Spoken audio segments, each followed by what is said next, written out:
Good morning everyone. Myself Ritu Kaushik, Assistant Professor in Civil Engineering Department from RPIT campus Karnal.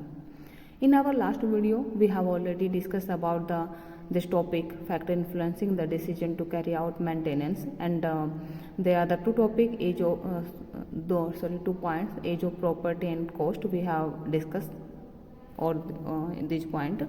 Now we will continue from the availability of the resources. Resources include material, component, service and equipment. When an item of maintenance is being planned, the availability of any of these physical resources must be ensured.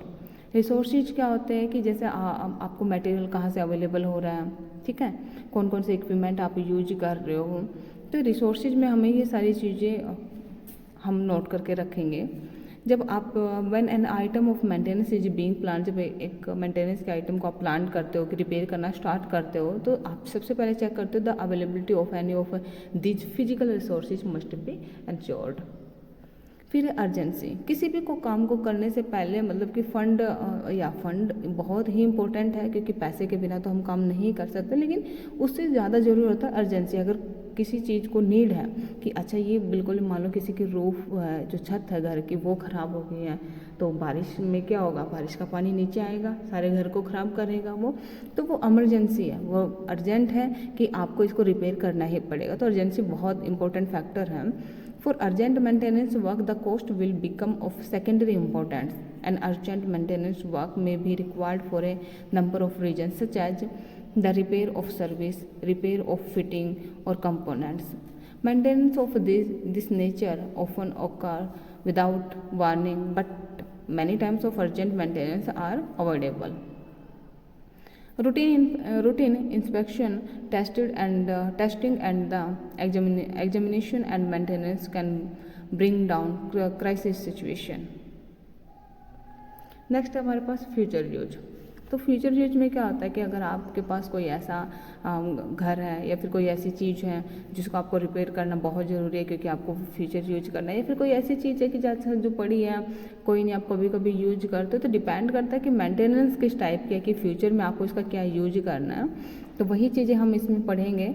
The future use of the building must be considered before starting the maintenance work. ठीक है, कि अगर एक room है आप उसकी maintenance रखनी, लेकिन रूम यूज किस लिए कर रहे हो आप, सिर्फ सीटिंग पर्पज़ के लिए है या फिर कोई हैवी मशीन आपने यूज की है, तो पर्पज़ क्या है उसका वो बहुत इंपॉर्टेंट है. तो किसी भी मेंटेनेंस ऑपरेशन को स्टार्ट करने से पहले you must check the future use of that building.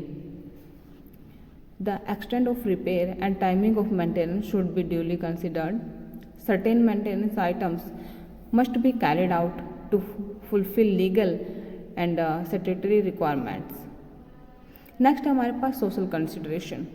The maintenance work should be done without disturbing the occupants. The local environment should not be destroyed.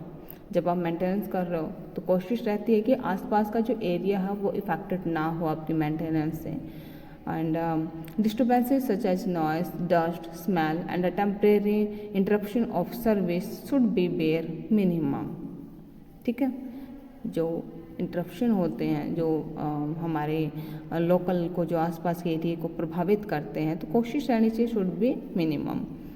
The work should be planned properly to minimize the nuisance. Timing of certain maintenance activities can be planned such that they can be carried out when the building is unoccupied.